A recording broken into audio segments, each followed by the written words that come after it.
నమస్తే welcome to master కి TV ఇది సామాన్యుడి స్వేచ్ఛకు సంకేతం నేను మీ ధూమ్ధామ్ దొరబాబు ఇక డీటెయిల్స్ చూస్తే పీఠాపురం నియోజకవర్గ పరిధిలో పట్టణాలలో గ్రామాలలోని వాడలలో రామాలయాలలో శ్రీరామనామ స్మరణతో భజనలు శ్రీరామ సంకీర్తనలతో భక్తులు పూజలు నిర్వహించారు అయోధ్య రామయ్య ప్రాణ ప్రతిష్ఠ విగ్రహ కార్యక్రమంలో భాగంగా స్థానికులు భక్తులు పూజలు నిర్వహించి పురవీధుల్లో శ్రీరామనామ స్మరణతో జై శ్రీరామ్ అంటూ నినదించారు అనేక చోట్ల అన్నప్రసాద వితరణలు గావించారు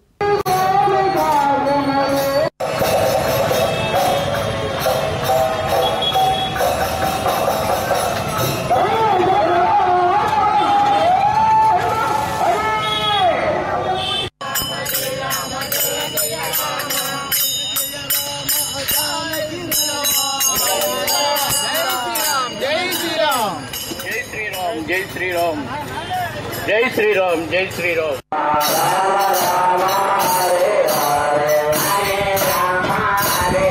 జై శ్రీరామ్ మాది గొల్లప్రోల్ మండలం తాటిపట్టి గ్రామం బండారు వీధి రామాలయం ఈరోజు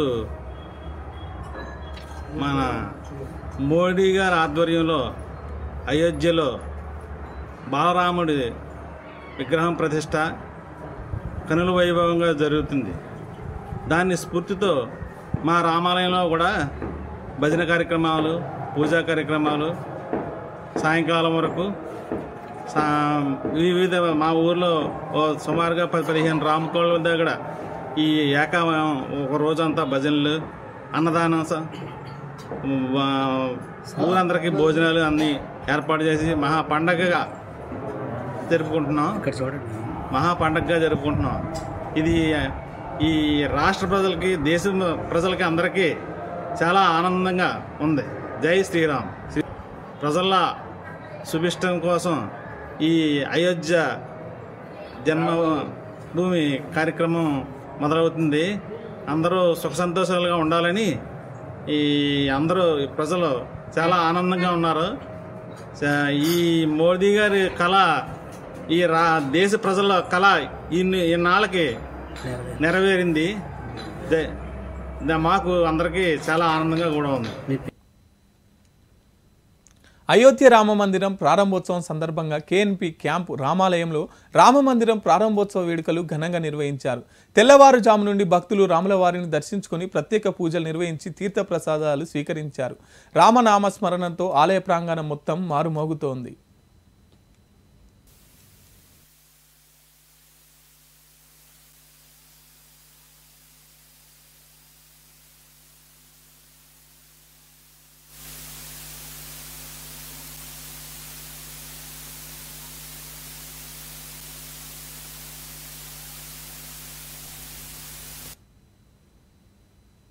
ప్రభుత్వ ప్రధాన ఆసుపత్రిలో ఫుడ్ ఇన్స్పెక్టర్ తనిఖీలు చేపట్టారు. ఖమ్మం జిల్లా ఆసుపత్రిలో రోగులకు అందించే ఆహారంలో నాణ్యత లేదంటూ వస్తున్న ఆరోపణల నేపథ్యంలో ఈ తనిఖీలు నిర్వహించామని ఫుడ్ ఇన్స్పెక్టర్ కిరణ్ కుమార్ తెలిపారు.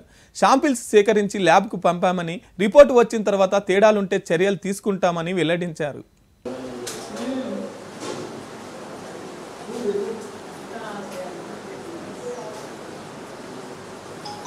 Kiran Kumar, guest food inspector Khammam జిల్లా. ఈరోజు మన మెడికల్ సూపరింటెండెంట్ గారు కిరణ్ కుమార్ గారు ఒక విధంగా మా డైజెషన్ రూమ్ ఉంది, ఒకసారి మీరు చెక్ చేసి మాకు రిపోర్ట్ ఇవ్వాలని చెప్పారు. దాని ప్రకారం వచ్చి ఇక్కడ ఇన్స్పెక్ట్ చేసి 3 శాంపిల్స్ పరీక్షించి ల్యాబ్ పంపించడం జరిగింది. వాటి రిపోర్ట్ 16 వస్తాయి. రిపోర్ట్లో అవకతవకలు చేస్తే మాత్రం కాంట్రాక్ట్ మీద చర్యలు తీసుకుంటున్నాం. ఈ రిపోర్ట్ 14 రోజులు మీకు వస్తాయి. రిపోర్ట్ రాగానే మీకు ఇన్ఫర్మేషన్ చేస్తాం. గెస్ట్ ఫుడ్ ఇన్స్పెక్టర్ ఖమ్మం జిల్లా. గెస్ట్ ఫుడ్ ఇన్స్పెక్టర్ ఖమ్మం జిల్లా. ఈరోజు మెడికల్ సూపరింటెండెంట్ కిరణ్ కుమార్ గారు ఒకసారి మా డైటీషియన్ క్యాంటీన్ ఇన్స్పెక్ట్ చేయండి, అసలు అవకతవకలు చూడమని అంటే దాని ప్రకారం వచ్చి ఇక్కడ 3 శాంపిల్స్ తీసాం. ఇక్కడ మనకైతే ప్రస్తుతానికి అయితే మంచిగా ఉంది. మేము చూసాం, అంతా నోట్ చేసాం, అంతా ఇన్స్పెక్ట్ చేసాం. వేరే 3 పరీక్ష కూడా సామాన్లు తీసుకున్నాం. వాటిలో రిపోర్ట్లో తేడా వస్తే మాత్రం కాంట్రాక్ట్ మీద చర్య తీసుకున్నాం. ఒకటి ఉప్పు, ఒకటి రైసు, ఒకటి బొబ్బాయి రవ్వ. అంటే మాకు అట్లా తెలియదు, టెస్ట్ తెలుస్తుంది. అంటే ఇందులో 2 రకాలు ఉన్నాయి కదా, ఏ రైస్ రారైస్ తీసామండి. రారైస్ తీసాం. స్ట్రీమింగ్ రైస్ కూడా ఉంది కదా, ఒక రకం తీసాం అంతే. తేడా వస్తే చూద్దామని ఒకటి తీసాం. ప్రతి ఒక్కరూ ఆధ్యాత్మిక చింతనతో ముందుకు సాగి భక్తి భావాలను పెంపొందించుకోవాలని కరీంనగర్ ఎమ్మెల్యే గంగుల కమలాకర్ పిలుపునిచ్చారు. నగరంలోని రేకుర్తి అంకాలమ్మ ఆలయాన్ని సందర్శించి మొక్కులు తీర్చుకున్నారు. అనంతరం ఆయన మాట్లాడుతూ సమ్మక్క సారలక్క జాతరకు ప్రజలకు అన్ని సౌకర్యాలు కల్పించేందుకు నగర పాలక సంస్థ తగినన్ని నిధులు సమకూర్చిందన్నారు. ఈ కార్యక్రమంలో నగర మేయర్ వై సునీల్ రావు తదితరులు పాల్గొన్నారు. కోసం జరిగే తెలంగాణలో గొప్ప పండుగ, గొప్ప జాతర సమ్మక్క సారక్క జాతర. ప్రతి సంవత్సరం కూడా రేకుర్తిలో సమ్మక్క సారక్క జాతర అతి వైభవంగా, అతి ఘనంగా జరుగుతుంది.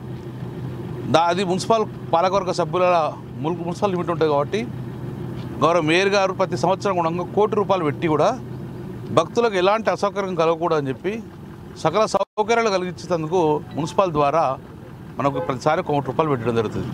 ఇప్పటికే దీని ద్వారా టోటల్గా సమ్మక్క చుట్టూడంగా సిమెంట్ రోడ్లు వేయడం, పక్కకున్న గుట్టకు మెట్లు జరపడం, పెద్ద పెద్ద బోల్డర్ తీయడము, స్నానాల గదులు కట్టడము, పక్కనే కెనాల్ను శుద్ధిపరచడము, ఇవన్నీ చేయడం జరిగింది. ఇది పర్మనెంట్ స్ట్రక్చర్స్. కానీ ప్రతి సంవత్సరం టెంపరీగా బాత్రూమ్స్ కట్టడము, ఇవన్నిటి కానీ ప్రతి సంవత్సరం ₹1 కోటి అవుతుంది. ఈ సంవత్సరంగా ఫిబ్రవరి 21 నుంచి 24 వరకు జరిగే సమ్మక్క సారక్క జాతరకు మున్సిపల్ పాలకుల పక్షాన సుమారు ₹1 కోటి మేయర్ గారితో పాటు ఇక్కడ ఉన్న గౌరవ కార్పొరేటర్లు పిట్టల శ్రీనివాస్ గారు కానివ్వండి, కృష్ణ గారు గారిని, శేఖర్ గారిని, వీళ్ళందరూ కలిసి కూర్చొని ఈసారి ₹1 కోటి వెళ్ళడం జరిగింది. దాని పనులు 2-3 పనులు స్టార్ట్ చేస్తాం. ఈసారి భక్తులు సుమారు 4 లక్షల నుంచి 5 లక్షలకు పైచిలకు భక్తులు వచ్చి అమ్మవారిని దర్శించుకునే అవకాశం ఉన్నది. కాబట్టి ఎలాంటి ఇబ్బంది లేకుండా ప్రభుత్వం కానీ పోలీసు కానీ చర్యలు తీసుకోవాలి. లక్షలాది మంది వస్తారు సమ్మక్క సారక్క, వాళ్ళ భక్తుల మనోభావాలు దెబ్బతినకుండా మేము ముందే ఇప్పుడు ప్రభుత్వానికి కూడా మరి కలెక్టర్ గారు చెప్పడం జరుగుతుంది. 5 రోజుల ముందే నీళ్ళు రిలీజ్ చేయించండి. భక్తులు లక్షలాది మంది స్నానాలు చేస్తారు పక్క కెనాలకు. ఇప్పటికీ దాని మీద యాక్షన్ ప్లాన్ లేదు. యాక్షన్ ప్లాన్ స్టార్ట్ చేయండి. ఎక్కడ భక్తులకు అసౌకర్యం కలగకండి. మున్సిపల్ పరంగా స్టెప్పులు తీసుకున్నారు, కానీ ప్రభుత్వ పరంగా తీసుకున్న రెవెన్యూ స్టెప్స్ కానీ పోలీస్ స్టెప్స్ కానీ ఇమ్మీడియట్ తీసుకొని యాక్షన్ ప్లాన్ స్టార్ట్ చేయాలని చెప్పేసి నేను ప్రభుత్వాన్ని డిమాండ్ చేస్తున్నా. 1 మంతే ఉన్నది, తొందరతో చర్యలు తీసుకోండి. కాబట్టి భక్తులకు ఎలాంటి ఇబ్బంది లేకుండా మా పక్షాన ఒక ఎమ్మెల్యేగా, పాలకవర్గ సభ్యులుగా మేమందరం ఉండడంగా అన్ని అరేంజ్మెంట్ చేసుకుంటాము. కానీ ప్రభుత్వ పరంగా చేసే పనులు తొందరగా చేయాలని చెప్పి మేము చెప్పడం జరుగుతుంది. శానిటేషన్ ఉండగా అద్భుతంగా చేస్తాం మేము.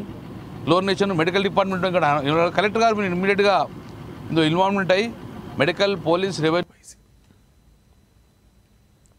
వైసీపీ ప్రభుత్వ పాలనపై జగన్మోహన్ రెడ్డి తీరుపై విజయవాడ టీడీపీ పార్లమెంట్ మహిళా కార్యదర్శి అంకెమిందిరా ప్రియదర్శిని ఆగ్రహం వ్యక్తం చేశారు. ఎన్టీఆర్ జిల్లా మైలవరం నియోజకవర్గం రెడ్డిగూడెం కేంద్రంలోని జేహో బీసీ కార్యక్రమంలో పాల్గొని ఆమె మాట్లాడారు. దివంగత నేత ఎన్టీఆర్ స్థానిక ఎన్నికల్లో బీసీలకు 20% రిజర్వేషన్ కల్పిస్తే చంద్రబాబు దానిని 34% పెంచగా ఈ జగన్మోహన్ రెడ్డి పాలనలో దానిని 24% తగ్గించారని ఆరోపించారు. జరిగింది. ఈ జగన్మోహన్ రెడ్డి వచ్చి దాన్ని 24% తగ్గించి మన బీసీలు అణగారిపోవాలని, వెనకబడిపోవాలని దాదాపు 16,800 పదవుల్ని మనకు కాకుండా చేసినటువంటి ఈ దుర్మార్గుణ్ణి మనం క్షమించకూడదు. ఈరోజు చంద్రబాబు నాయుడు గారు మనకి బీసీలకి దాదాపు 75,760 కోట్ల రూపాయలు బీసీ సప్లాన్ నిధులు అందిస్తే ఈ దుర్మార్గుడు వచ్చి అవన్నీ కూడా రద్దు చేశాడు. ఈరోజు పప్పు బెల్లాలు పెంచినట్టు మన బీసీలకు రావాల్సినటువంటి సంక్షేమ పథకాలు కానీ 30 సంక్షేమ పథకాలు రద్దు చేశాడు. మరి సప్లాన్ నిధులన్నీ కూడా నాశనం చేసి ఈరోజు మనకి ముష్టి 15,000 రూపాయలు, 14,000 రూపాయలు సంక్షేమ పథకాల రూపంలో ఇస్తున్నాడు. ఇలా ప్రతి నిత్యం కూడా బీసీలను అణిచివేస్తున్నాడు. ఈ జగన్మోహన్ రెడ్డి వచ్చిన దగ్గర నుంచి దాదాపు 26 మంది బీసీలని పట్టణ పెట్టుకున్నాడు. 650 మంది దగ్గర 650 మంది పైన తప్పుడు కేసులు పెట్టి జైల్లో పెట్టి 1000 మంది పైన దాడులు చేసినటువంటి దుర్మార్గుడు. మరి అంతేకాకుండా దాదాపు 8,000 ఎకరాలు బీసీలు అసైన్ భూములన్నీ కూడా లాక్కొని బీసీల్ని అణిచివేసినటువంటి ప్రభుత్వం ఈ దుర్మార్గుడు ప్రభుత్వం. మీరు ఒకసారి గుర్తు చేసుకోవాలి. బీసీలకి ఆదరణ పనిముట్లు ఇచ్చి, బీసీలకి సప్లాన్ నిధులు ఇచ్చి, మరి క్రాఫ్ట్ లోన్లు ఇచ్చి బీసీలు అభివృద్ధి చేసింది తెలుగుదేశం పార్టీ.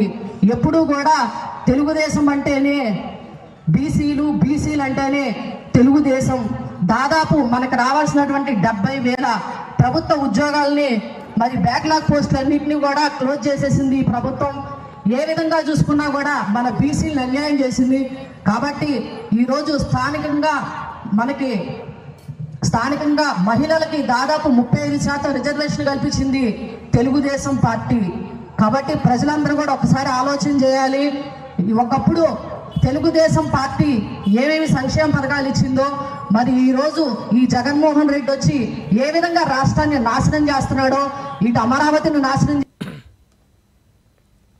అంగన్వాడీలను అక్రమ కేసులు పెట్టి అరెస్టులు చేయడం అప్రజాస్వామికమని వామపక్షీల నేతలు మండిపడ్డారు. ఈ సందర్భంగా విశాఖ కలెక్టర్ కార్యాలయం ఎదుట నిరసన తెలియజేశారు. అనంతరం వామపక్ష నేతలు మాట్లాడారు. ఇప్పటికైనా ప్రభుత్వం స్పందించి అంగన్వాడీల సమస్యలను త్వరితగతిన పరిష్కరించాలని డిమాండ్ వ్యక్తం చేశారు.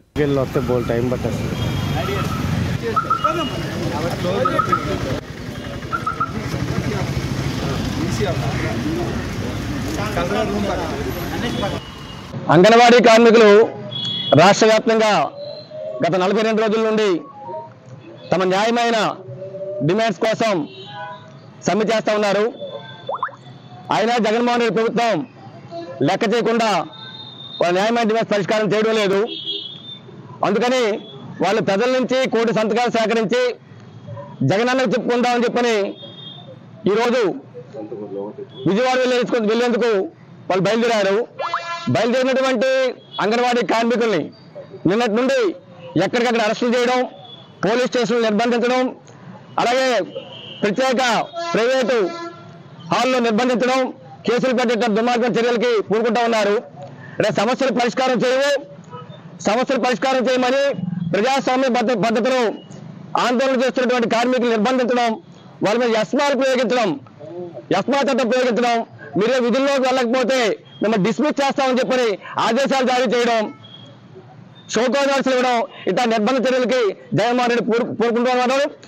ఈ ప్రభుత్వానికి చెప్పదలుచుకున్నాం మీరు నిర్బంధం ద్వారా ఎంతవరకు ఏ ప్రభుత్వం కూడా బట్టకట్టలేదు. మీ కార్మికవర్గం మీద ప్రజల మీద నిర్బంధం ప్రయోగించి మీరు అంగన్వాడీ కార్మికుల్ని ఉద్యోగులు తొలగించే కార్యక్రమాన్ని పూనుకుంటే ఖచ్చితంగా రాష్ట్ర ప్రధానికం మిమ్మల్ని కూడా ఉద్యోగం నుంచి ముఖ్యమంత్రి పదవి తొలగించే కార్యక్రమం చెప్పడం తప్పదని చెప్పని మేము హెచ్చరిస్తున్నాం. ఈ నేపథ్యంలో రాష్ట్ర ముఖ్యమంత్రి వెంటనే జోక్యం చేసుకొని అంగన్వాడీ కార్మికుల జీతాలని పెంచుతూ నిర్బంధం వెంటనే ఆపుతూ ప్రకటన చేయాలని చెప్పని మేము డిమాండ్ చేస్తున్నాం. ఈ డిమాండ్కి అనుగుణంగా ఈరోజు జిల్లాలో ఉన్నటువంటి సిపిఎం, సిపిఐ, సిపిఎంఎల్, యూడబ్ల్యూసి, ఎస్యూసిఐ, ఎంసీపై తదితర వామపక్ష పార్టీలు అలాగే కార్మిక సంఘాలు అన్ని కలిసి జిల్లా కలెక్టర్ వినతిపత్రం ఇచ్చాం. మీరు వెంటనే జోక్యం చేసుకుని ఇక్కడ పరిస్థితిని వివరించి కార్మిక న్యాయ సంస్థలు వెంటనే పరిష్కారం చేయించండి. అయోధ్యలో శ్రీరామచంద్ర ప్రభు సీతమ్మ వారిని ప్రాణప్రతిష్ఠ చేయడం అరుదైన విషయమని శ్రీ శారదా పీఠాధిపతులు శ్రీ స్వామి స్వరూప నరేంద్ర మహాసరస్వతి స్వామి వెల్లడించారు. ప్రపంచమంతా ఈ ఘటనను ఎంతో ఆసక్తిగా చూస్తుందన్నారు. ప్రధాని నరేంద్ర మోడీ ఈ బాధ్యతను తన భుజాలపైకి ఎత్తుకొని ఒక వివేకానందుడిలా భారతదేశ విశిష్టతను ప్రపంచ దేశాలకు తెలియజేశారని కొనియాడారు.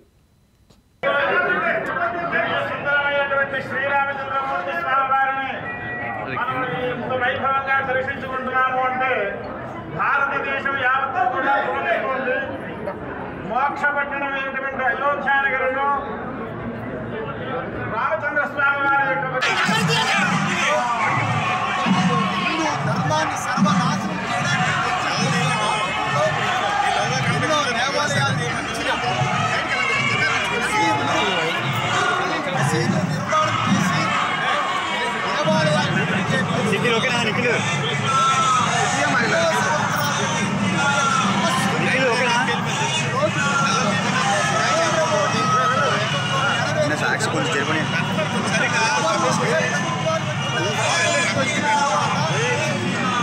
ఇంత గొప్పగా యావత్ భారతదేశము గర్వించదగ్గ ప్రపంచమంతటికి భారతదేశం యొక్క గొప్పతనాన్ని వైశిష్ట్యాన్ని తెలియజేసేటట్టుగా అయోధ్యలో శ్రీరామచంద్ర ప్రభువు సీతమ్మ వారిని ప్రతిష్ఠ చేయడం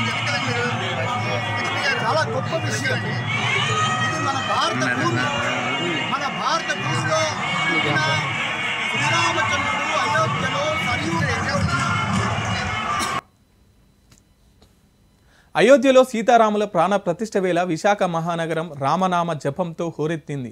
విమాన్ నగర్లోని కేఎస్బి పెరల్ అపార్ట్మెంట్లో వాసులంతా కలిసి 88 అడుగుల శ్రీరాముని భారీ చిత్రపటాన్ని ఆవిష్కరించారు. అపార్ట్మెంట్ ఎత్తులో తీర్చిదిద్దిన చిత్రపటం అందరినీ ఆకర్షించింది. ప్రాణప్రతిష్ఠ సమయంలో చిన్న పెద్ద అంతా కలిసి రామచంద్ర ప్రభువుని ఆరాధిస్తూ జై శ్రీరామ్ నినాదాలు చేస్తూ భక్తి పరవశంలో మునిగిపోయారు.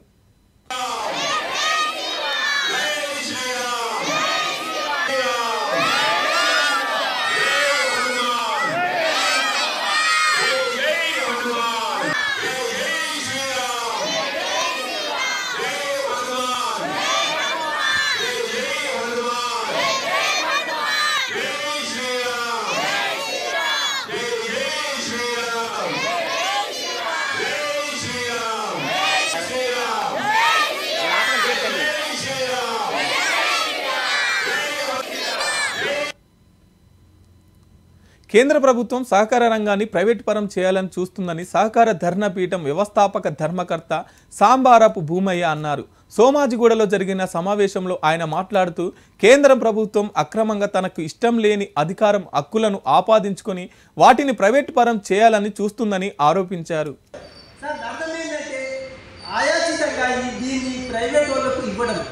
అది గవర్నమెంట్కి హక్కు లేదు. ఎందుకంటే సహకార సంఘాలు ప్రభుత్వ సంస్థలు కావు. సుప్రీంకోర్టు కూడా ఒక కేసులో నిర్ధారించిందంటే సహకార సంఘాలు ప్రభుత్వ సంస్థలు కాదు, ఇది ఒక ప్రత్యేక సంస్థలు.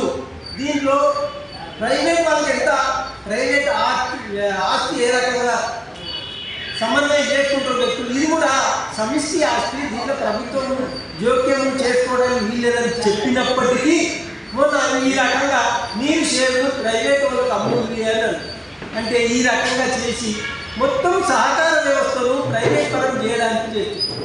దాని అర్థం ఏంటంటే భారతదేశంలో మనము 1840 పూర్వస్థితికి తీసుకెళ్తుంది. దోపిడీ వ్యవస్థను తీసుకురావడానికి ఇది ఒక ప్రధాన మెట్టు. అంటే అర్థమైంది, మళ్ళీ గ్రామాలలో ఎవరు వస్తారు? పెట్టుబడిదారులు, నయా ఇది అప్పు ఇచ్చే వాళ్ళు విధంగా వచ్చి వాళ్ళు ఆ విధంగా చేస్తారు. ఇప్పుడు ఈ చట్టం చేయడం వల్ల ఏమవుతుందంటే బ్యాంకులలో ఈరోజు ఒక షేరు అమలు చేస్తే ఒక బ్యాంకు ఈరోజు 300 షేరు కొనుక్కొని వాళ్ళు ఏం చేస్తున్నారు? కోఆపరేటివ్ స్టాక్ ఎక్స్చేంజ్ అనేది ఒకటి ఏర్పాటు చేయబోతున్నారు. 10 రూపాయలతో ప్రైవేట్ పెడితే ఇప్పుడు వాళ్ళ ఒక షేరు వాళ్ళు. రామజన్మభూమి అయోధ్యలో బాలరాముడు విగ్రహ ప్రతిష్ఠ నేపథ్యంలో నిర్మల్ జిల్లా ముతోల్ మండలం రాంకేట్ గ్రామంలో శ్రీరాముడి విగ్రహానికి పెద్ద ఎత్తున పూజా కార్యక్రమం నిర్వహించారు. గ్రామ ప్రజల ఆధ్వర్యంలో బండార కార్యక్రమం ఏర్పాటు చేసి గ్రామ ప్రజలందరూ శ్రీరాముడి దర్శనం చేసుకొని మొక్కులు తీర్చుకున్నారు.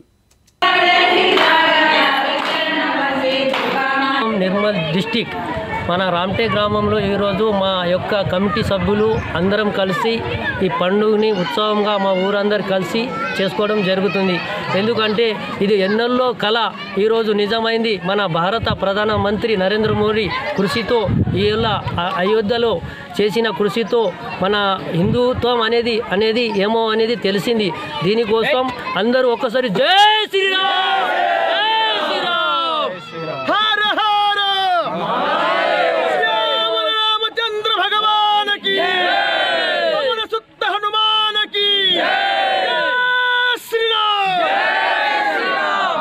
एक पवित्र भूमी, पवित्र कुळ, पवित्र पुण्यभूमी. प्रभू रामचंद्र भगवंतांनी अयोध्येमध्ये जसा जन्म घेतला तसं या रामटेक सुद्धा गावामध्ये श्रीराम जन्माने जनकी सहित बंधू सहित ఇవి బులెటిన్ అప్డేట్స్ చూస్తూనే ఉండండి మాస్టర్ కి టీవీ. ఇది సామాన్యుడి స్వేచ్ఛకు సంకేతం.